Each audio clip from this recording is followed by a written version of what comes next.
It is August 24th, 79 AD. Long before the first rays of the morning sun touch the gentle, green slopes of Mount Vesuvius, the doomed city of Pompeii is already awake. This is not a whitewashed fantasy made of pristine marble. This is a living, humming metropolis, packed tightly with nearly 20,000 people, overflowing with noise and heavy scents. It is nearing 4 a.m. The streets are still plunged in darkness, but the city is already operating at the absolute limit of its capacity. Between 30 and 40% of this city's population are enslaved human beings. And they are the ones igniting the infrastructure engine, without which Roman civilization would collapse in a single day. We push through the twilight and step inside one of the city's 35 bakeries. For a settlement of this size, 35 bakeries is a colossal number. But it is driven by grim necessity. Most ordinary citizens, crammed into multi-story insulae, simply do not have kitchens or safe hearths of their own. Inside the bakery, the heat radiating from the glowing stone ovens is almost unbearable. A massive volcanic millstone turns endlessly, dragged in a grueling, infinite circle by a blindfolded donkey. Its hooves strike with a hollow, rhythmic thud against the deeply worn stone floor. An enslaved man, his face completely caked in a fine layer of flour dust, rhythmically shapes round loaves of dough. He works with the precision of a machine, scoring each loaf with characteristic cuts across the top. These perfectly shaped loaves will be found by archaeologists completely carbonized. But right now, in this moment, they radiate the thick, warm, comforting smell of survival. The man who slid this bread into the oven on the morning of August 24th fully expected to sell it before noon, unaware that he would never get the chance. By 7 in the morning, the narrow streets burst into absolute chaotic motion. The illusion of quiet is completely shattered. Set at the perfect height so the massive wheels of passing carts can roll right through the gaps without forcing people to step in the filth. On the corner of a noisy intersection, a thermopolium, the ancient equivalent of a fast food joint, is already doing booming business. Deep terracotta vats are built directly into the stone counter, thick steam rising from their open mouths. Inside these vessels is a staggering variety of hot food.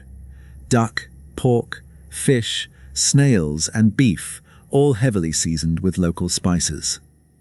Look at the walls of the thermopolium and the buildings next door. We see over 11,000 scratched inscriptions, the absolute internet of the ancient world.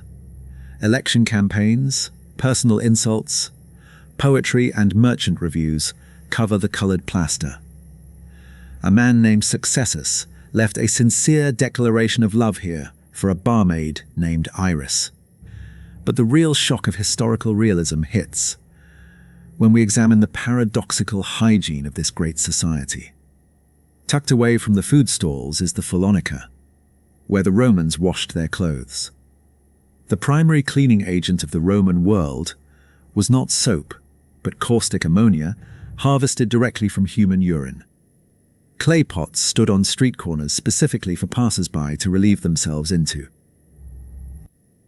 Fullers collected this liquid into massive stone vats. Workers stood waist-deep in the mixture, stomping on the dirty white togas of aristocrats with their bare feet. The ammonia broke down grease and bleached fabric better than anything else available.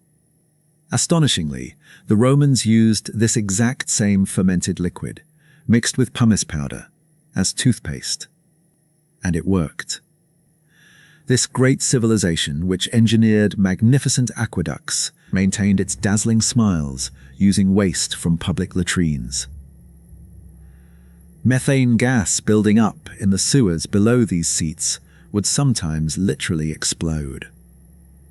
Because of this, you will often find images of Fortuna, the goddess of luck, carved into the walls to protect the vulnerable patron. Leaving behind the deafening noise, the unbearable street smells, and the chaos of the commercial quarters, we are transported to a completely different, hidden world. This is a rich private domus in the most prestigious part of Pompeii. The entire architecture of this luxurious dwelling is directed strictly inward. It is designed to maximally isolate and protect its inhabitants from the external urban chaos. Light, rainwater, and attention are focused on the central open pool. Near the main entrance, laid out with thousands of tiny, colored mosaic tiles, proudly sits a warning sign. It reads, "Cave Canem, beware of the dog." This plaque has been in this exact spot since the house was built, and it is destined to outlive its owners by long, silent millennia. The camera smoothly transitions to the inner courtyard of the peristyle. The owner of the house, an influential patrician dressed in a perfectly bleached toga, enjoys the morning coolness and silence. The historical setting is conveyed through every minute detail. From the deep saturated red and yellow colors of the fresh frescoes on the walls, to the blooming rose bushes in heavy terracotta planters. He stands there, enjoying the strict symmetry of his personal paradise. His majestic posture expresses absolute, unshakable confidence in the safety and eternity of the Roman world order.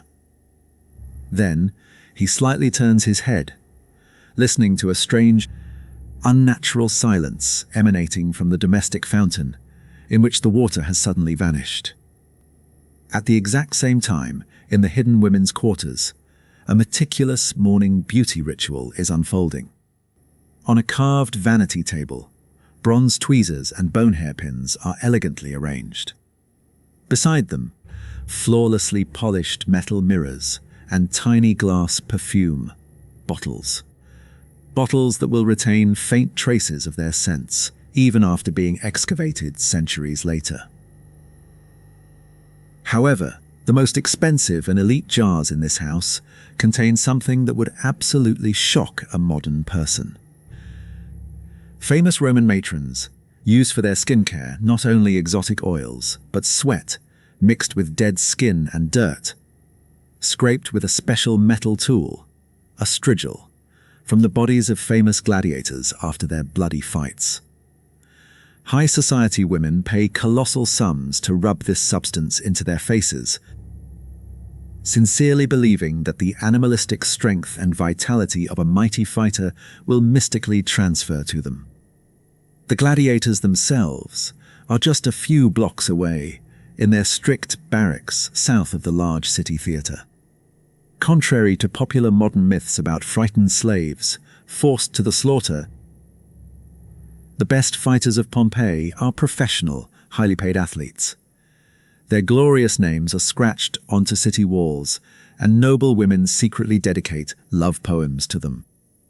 On this fatal morning, their routine is methodical, technical, and exhausting work under the scorching sun. These incredibly strong men, honing their deadly skills, have no idea that this is their last training session. Meanwhile, closer to noon, an invisible, suffocating threat begins to gather. Ancient wells rapidly dry up, cracks appear in the roads, and at exactly 11 a.m., absolutely all the birds on the forum simultaneously soar into the sky and fly away from the mountain forever. It is approaching 1 p.m. The familiar, bustling life of the Roman metropolis is about to end in a single second. The peak of Mount Vesuvius, which for centuries seemed like a harmless green hill on the northern horizon, violently rips itself apart from the inside. There were no final warning tremors, no sounds that could be compared to anything known to humanity at the time. Only a deafening, primal roar. A colossal pillar of ash, toxic gas, and pulverized rock shoots into the stratosphere, reaching an unbelievable height of over 12 miles.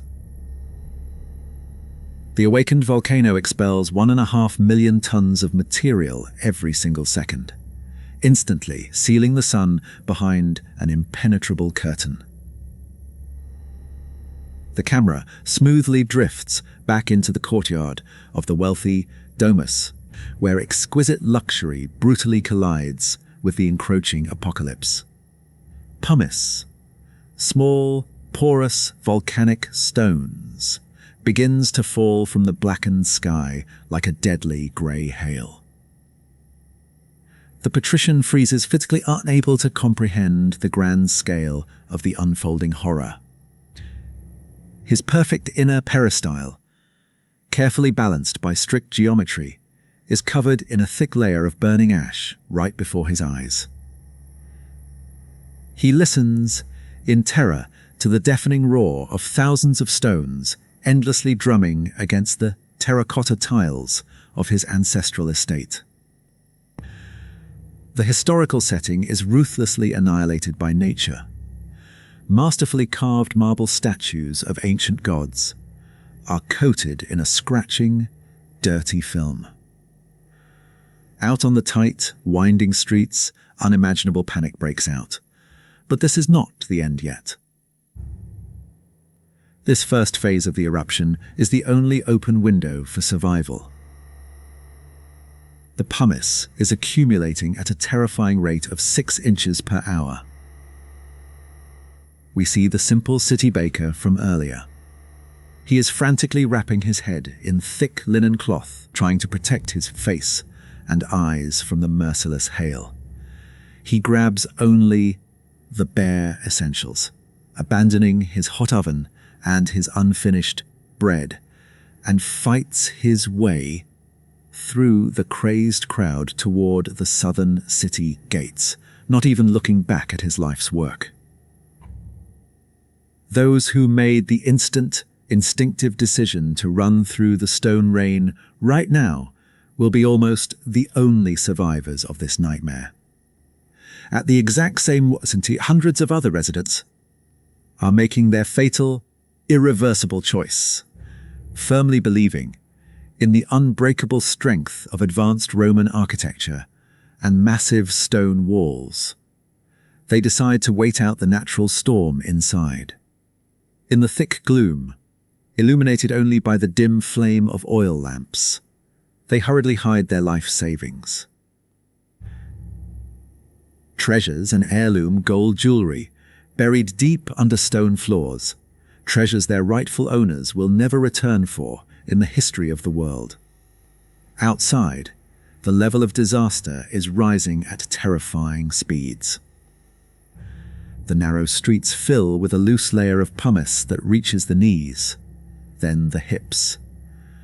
This deadly carpet of stones makes it physically impossible to open the heavy, outwards swinging wooden doors, turning even the strongest, most luxurious homes overnight into tightly sealed traps for their inhabitants. By evening, an absolute unnatural darkness completely swallows Pompeii. The air becomes unbearably heavy, saturated to the limit with microscopic particles of volcanic glass and the caustic smell of sulfur.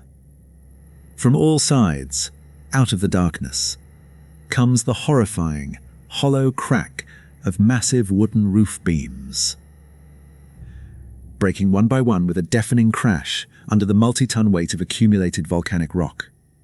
The great city is suffocating in agony, but thousands of people, sealed inside their homes, are still fighting for life. Deep in the night, in the darkest hours between midnight and dawn on August 25th, the disaster inevitably enters its apocalyptic stage. The colossal column, which had been supported for hours by hellish pressure from the Earth's depths, suddenly loses its physical stability and begins to collapse upon itself. This spawns pyroclastic flows, a murderous natural phenomenon from which it is physically impossible to hide and impossible to outrun. This is not a slow stream of lava or ordinary fire. It is a hyperdense, supersonic cloud heated to unimaginable temperatures. Around 6:30 a.m., the fourth and most destructive pyroclastic surge reaches for those 2,000 people who remained in the city.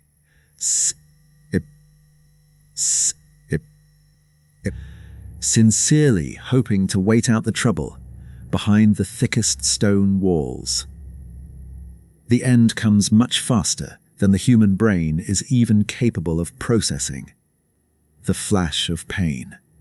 The thermal shock of such phenomenal, destructive force kills instantly, vaporizing all the moisture in the human body before the deadly cloud even breaks the roof tiles above their heads. Death comes not as a slow, agonizing suffocation, but as a sudden, absolute flash of unbearable, all-consuming heat. An establishing shot of the completely destroyed city, now eternally plunged into a ringing silence. After the lightning-fast passage of the superheated cloud, a chilling stillness settles over the Bay of Naples. Pompeii is completely sealed under a monolithic, multi-meter layer of grey tuff. The pyroclastic material instantly created an almost perfect anaerobic environment, without the slightest access to oxygen or destructive moisture. The city freezes in time like a fly in amber. In the deep darkness beneath the ash, soft flesh slowly disappears over time, leaving behind only perfect, incredibly detailed voids in the hardened rock. These cavities capture the exact moment of their last breath. A mother desperately covering her small child. A man gripping his purse of gold until the bitter end. A domestic dog on a chain, unnaturally contorted in its final agony. The camera slowly glides through the frozen, deeply buried streets, revealing a historical setting preserved with terrifying, documentary precision. In that very bakery where we stood on yesterday's bustling morning, the massive volcanic millstones remain exactly where the tired donkey was forever stopped. Inside this long cold oven still lay the blackened, carbonized loaves of bread, with those exact characteristic cuts at the entrance to a once wealthy home, whose roof no longer physically exists. The famous mosaic still shines brightly in the floor. Much later, in 1863, the brilliant director of excavations, Giuseppe Fiorelli, noticed these mysterious empty cavities in the hardened ash. He guessed to carefully pour liquid plaster into them. When the volcanic rock was chipped away, the shocked world saw the truth. These were not just faceless white skeletons, but frozen plaster statues of real people, conveying every fold of their tunic and their final expressions of horror. The very hand that carelessly bought fresh bread in the Forum this morning is now forever frozen in a dark museum display case in modern Naples.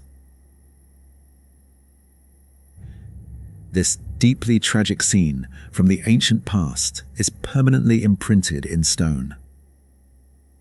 Even the decorative frescoes retained their vibrant pigments. The people of Pompeii were not abstract ancient history. They were exactly like us,